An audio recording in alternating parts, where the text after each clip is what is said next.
তোমার বুকের ডান পাশে এই কাটা দাগটা কিসের? বাসুরাতে তনিমাকে প্রশ্নটা করেছিল অব্র। তনিমা নির্লিপ্তভাবেই উত্তর দেয়, ব্রেস্ট টিউমার ছিল, ওটা সেই সার্জারির দাগ। কবে হয়েছিল? খুব স্বাভাবিক প্রশ্ন, কিন্তু তনিমার মাথার মধ্যে একটা সূক্ষ্ম ক্রোধ চিনচিন করে ওঠে। মা প্রায় বলতেন মেয়ে মানুষের এত রাগ ভালো না, কিন্তু এই উপদেশ মেনে চলার মেয়ে তনিমা কোনোদিনই ছিল না। তবু আজ সে আশ্চর্য রকম শান্ত। বছর 3 আগে ও আচ্ছা, মুখেও আচ্ছা বললেও অভ্রর চোখে লেগে থাকা একরাশ অবিশ্বাস আর সন্দেহ তনিমার দৃষ্টি এড়ায়নি। একটু আগেও যে মানুষটা তার মধ্যে ডুবেছিল সে যেন হঠাৎই সচেতন হয়ে উঠল।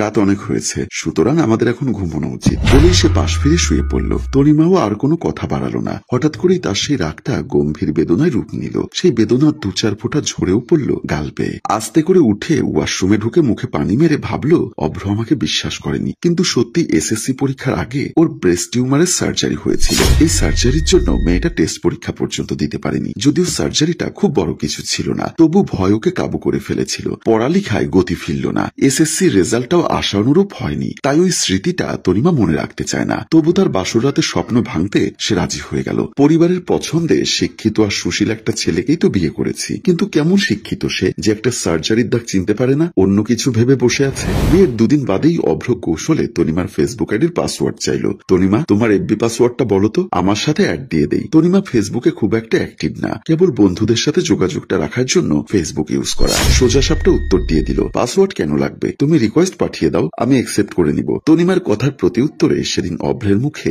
একরাশ অন্ধকার নেমেছিল। ও গায়ে মাখেনি, ছেলেটি এমনিতেই ফর্সা, তনিমার চেয়ে বেশি সুন্দর দেখতে। মুখ কালো করে আছে বলে সৌন্দর্যে গ্রহণ লেগেছে যেন। বিয়ের সপ্তাহখানেক পরে তনিমার এক বন্ধু এসেছিল ওদের বাসায়, কিন্তু ওদের দেখেই অভ্রের চোখে বিরক্তি ফুটে উঠল। বিয়ের এই কদিনের মধ্যেই তনিমা চোখের ভাষা পড়তে শিখে গেছে। স্বামীর সাথে এটুকু মাত্রই হৃদ্রতা তার। বন্ধুদের সাথে বহুক্ষণ আড্ডা চলল। অভ্র সবার সাথে বসেছিল, কিন্তু আড্ডায় ওর উপস্থিতি বা আগ্রহ কোনোটাই ছিল না, যেন অনেকটা বাধ্য হয়ে বসে আছে, বউকে পাহারা দিচ্ছে যেন। এক পর্যায়ে অভ্র উঠে চলে গেল। রাতে খাওয়ার পর বন্ধুটি চলে গেলে অভ্র যখন শুয়ে গেল কথাটা বলেই ফেলল, তোমার ছেলে ফ্রেন্ডও আছে দেখছি। কণ্ঠে স্পষ্ট বিদ্রুপ, কিন্তু তনিমা একটুও ঘাবড়ালো না। মেয়েটা কেমন যেন শক্ত ধাতুতে গড়া। অভ্র যে কিছু একটা বলবে তার জন্য সে তৈরি হয়েছিল, তাই ধীরে সুস্থে জবাব দিল, হ্যাঁ দেখছই তো, তোমার কোনো বান্ধবীর বয়ফ্রেন্ড? না, ওরা আমারই ফ্রেন্ড। খুব ঘনিষ্ঠ বন্ধুত্ব?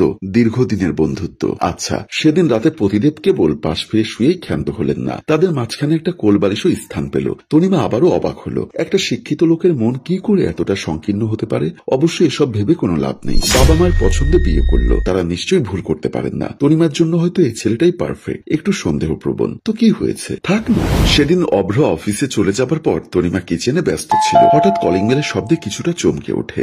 এখন তো কারো আসার কথা নয়, তবু অনিশ্চিত পদক্ষেপে এগিয়ে যায় দরজার দিকে। অভ্র ফিরে এলো না তো? আজ এত তাড়াতাড়ি অফিস ছুটি হয়ে গেল? কোনো দুর্ঘটনা নয় তো? ভাবতেই পদক্ষেপ দ্রুততর হয় তনিমার। এক ছাদের নিচে থাকতে থাকতে আজকাল মানুষটার প্রতি খুব মায়া পড়ে গেছে ওর। তবে কি এর নাম ভালোবাসা? বিয়ের 2য় বছর স্বামীর প্রেমে পড়েছে সে। দ্রুত এসব এলোমেলো ভাবনা খেলে যায় তনিমার মাথায়। দুশ্চিন্তা আরো গাঢ় হয়, কিন্তু একরাশ উৎকণ্ঠা নিয়ে দরজা খোলার সাথে সাথে ভূত দেখার মতো চমকে ওঠে মেয়েটা। সহসা কোনো কথা বের হয় না মুখ দিয়ে। একজোড়া বিস্ফোরিত চোখের সাথে সংঘর্ষ হয় আরেকজোড়া চোখের। নিরুত্তাপা শীতল সেই চোখ দুটি একরাশ বিষণ্ণতা যেন ভর করে আছে সে দৃষ্টিতে।